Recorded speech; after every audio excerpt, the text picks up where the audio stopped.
한국 법원에서 대법원에서 징용 배상 판결을 내린 것이 2017년 12월 달이에요. 예. 그러니까 그때부터 이제 일본이 이제 본격적으로 여기에 대응을 하기 시작했는데 당시 초기만 하더라도 일본 정부에서는 한국에 경고만 하자. 예. 이 신뢰를 지켜라, 약속을 지켜라는 경고만 하자고 했었는데 예. 그것이 강경파로 돌아선 것이 바로 경제산업성 때문이다. 이 문제의 인물 세코 히로시케라는 사람을 우리가 좀 정조준해서 연구해 볼 필요가 있어요. 여러 번 저희가 예. 얘기해서. 아베 총리한테 예. 한국을 잡는 방법이 있습니다. 그것을 가르쳐 준 거예요. 네네네. 총리 부서나 일본의 외교 안보팀은 예. 이렇게 그 소재 부품으로 가져가려고 하는 생각이 전혀 없었다는 거죠. 예. 이것을 강공으로 밀어붙인 자가 세코 바로. 히로시케고. 네, 일본이 우리나라를 향해 수출 규제를 단행하며 시작된 한일 간 경제 갈등은 날이 갈수록 심화되고 있습니다. 이런 가운데 일본이 경제 보복 조치를 강행했던 내막이 밝혀지면서 그 사유에 이목이 집중되고 있습니다. 네, 자세한 내용은 전문가와 함께 짚어보도록 하죠. 김대호의 경제읽기 김대호 박사와 함께합니다. 어서 오십시오. 예, 백색 국가에서 일본을 제외하기로 한 우리 정부의 조치가 있었습니다. 이건 어디까지나 일본이 먼저 이런 조치를 했기 때문에 맞불을 놓은 것이죠. 근데 일본이 이런 얘기를 했네요. 경제산업성에서 한국이 이 제외 조치를 한 게 보복 조치다 이런 의견서를 보내왔습니다. 그러니까 뭐 이런 건가요? 본인들은 로맨스고 우리가 하면 불륜이다 이런 겁니까? 예. 지금 백색 국가 리스트 제외 전쟁이 양국 간에 지금 진행이 되고 있는데요. 예. 일본은 한국에 대해서 지난 8월 28일자로 예. 무려 1,100여 개 품목에 대해서 이미 백색 국가 리스트를 모두 제외했습니다. 예.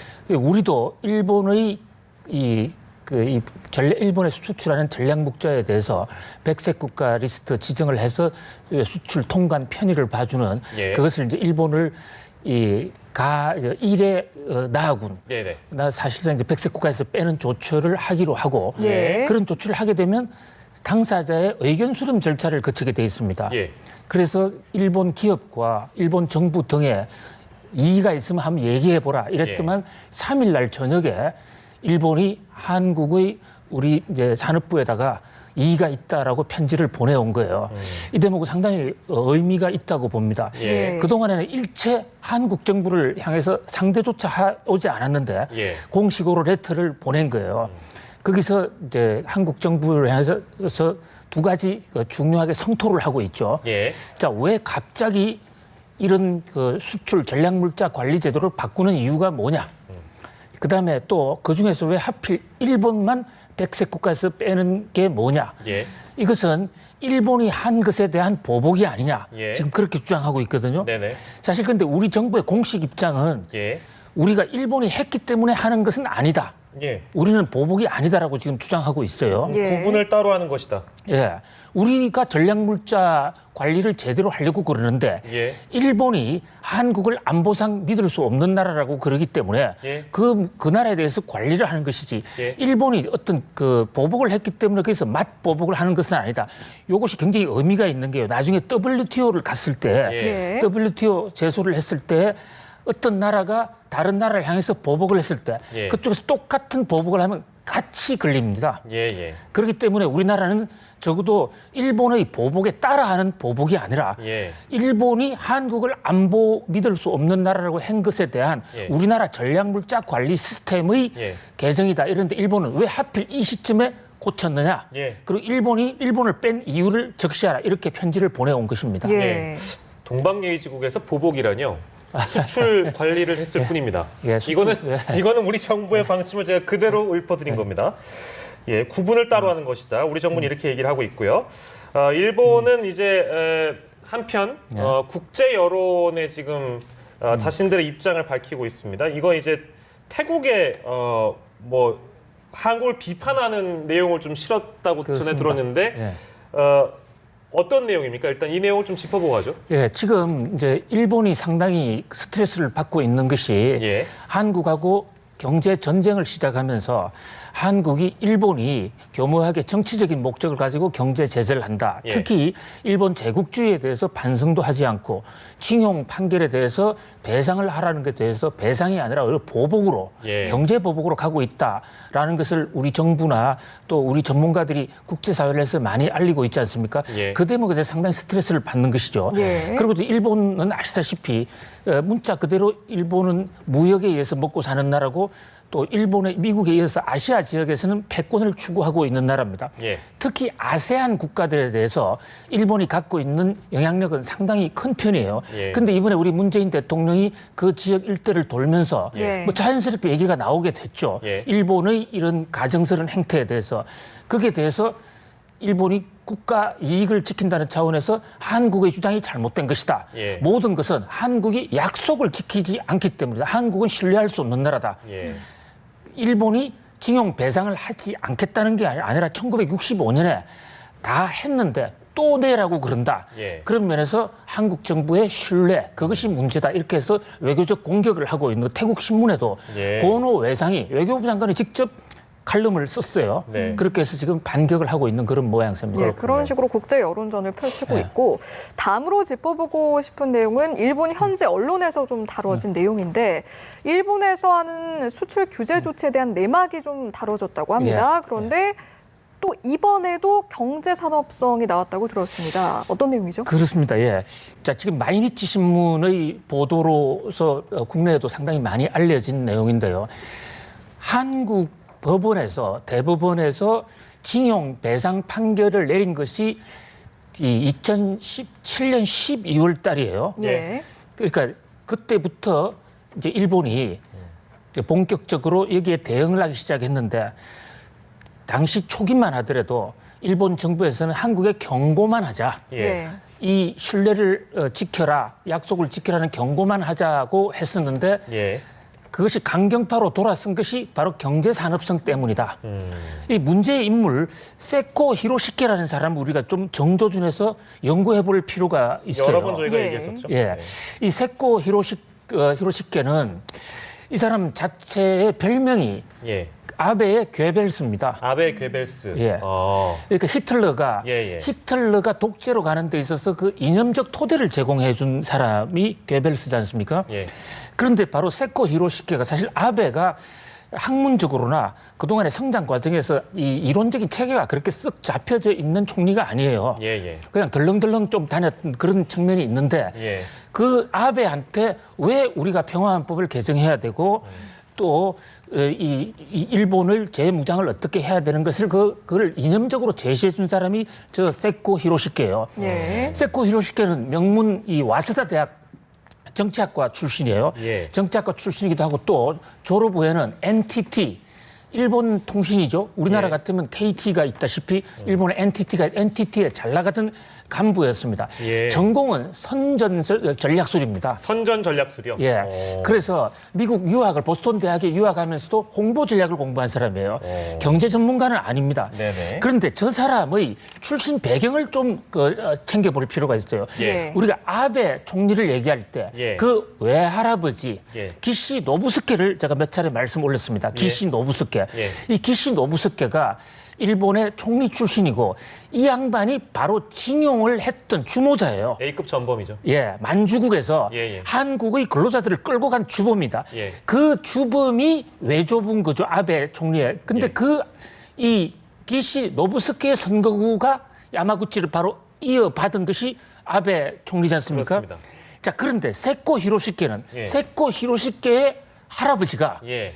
바로 기시 노부스케의 그 참모였습니다. 예. 아, 또 그 역사가 그렇게 됩니까? 그렇습니다. 어. 그러니까 기시 노부스케가 대동아 전쟁에 전략물자 동원하는데 총책이었다 그러면 예. 그 밑에서 비서관 역할을 하면서 예. 세코 히로시케가 거기서 1등 참모 역할을 한 사람. 이 표현이 맞는지 모르겠는데 끼리끼리 이어받았네요. 그렇죠. 같은 전범자들이죠, 사실은. 그렇군요. 그런데 이제 길은 달라서 세코 히로시케는 이 경제계를 통해서 입각을 하고 예. 아베는 이 조슈번 예. 자기 기시 노부스케 선거구를 이어받아 가지고 예. 지금 자민당에 들어와 있지 않습니까? 네. 예. 그래서 지금 아베를 이끌어가는 3인방 중에서 예. 아베가 가장 신뢰하는 예. 사람 중에 하나가 세코 히로시게고 예. 일본 내에 이른바 그 아버지, 할아버지, 예. 가문 정치인, 예. 가문 정치로 대를 이어 서로가 동맹을 맺는 예. 충성하는 그런 사이죠. 예. 그 세코 히로시게 입장에서도 자기 할아버지를 생각할 때나 또는 아베 할아버지 기시 노부스케를 생각할 때 한국의 징용 배상 요구를 예. 감내할 수가 없는 거죠. 아, 이 사람들은 그 배경이 태생적으로 있기 때문에 예. 태생적으로 예. 자기의 조상 근본의 뿌리를 흔드는 것이고 징용은 없었다. 예. 그리고 이것은 자의적인 본인들의 희망에 의해서 했다. 그리고 1965년의 한일 청구권 협상도 그 배상이 아니라 보상이다. 보상이다. 어려워서 도와준 것이다. 네네. 그렇게 주장하고 있는 사람들한테 갑자기 한국 대법원이 예. 징용 배상 판결을 하라고 그러니까 예. 세코 히로시케로서는 예. 받아들일 수가 없는 거죠. 그래서 아베 총리한테 예. 한국을 잡는 방법이 있습니다. 그것을 가르쳐 준 거예요. 네네네. 그게 그 새 이름이 뭐죠? 그 유명한 가마우지.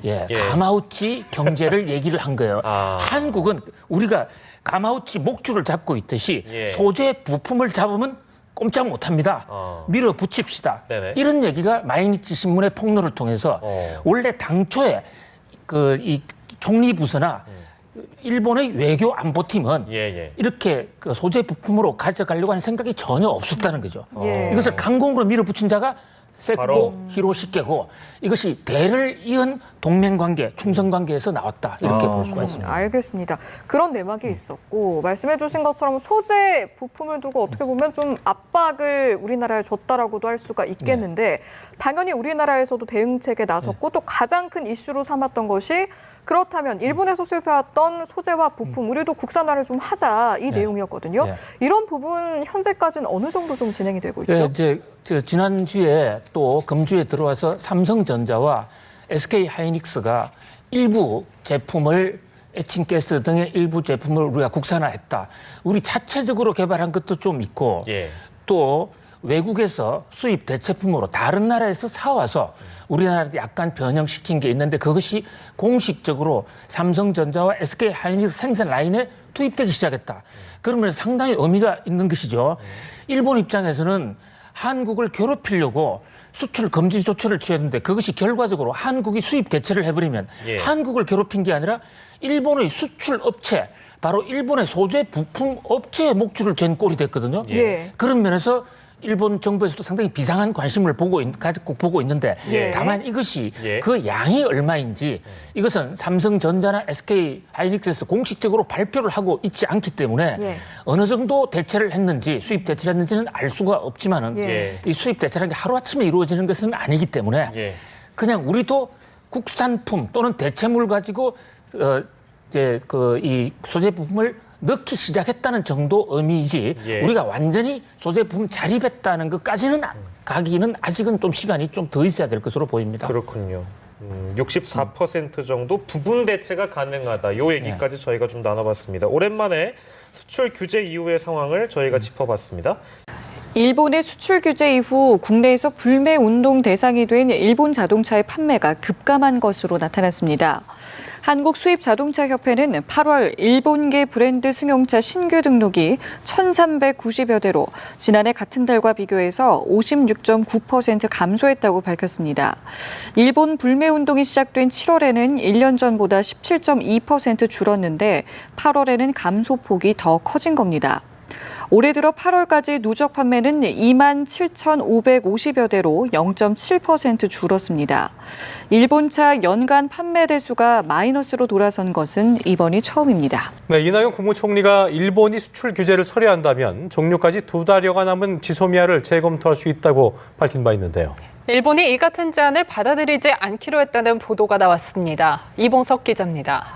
우리 정부의 연장 불가 결정에 따라 한일 군사정보보호협정 지소미아가 종료되는 것은 오는 11월 23일. 이낙연 국무총리는 일본이 수출 규제를 철회하면 지소미아를 재검토할 수 있다는 입장을 내놨습니다. 지소미아가 종료되는 11월 23일까지 3개월 가까이 남았습니다.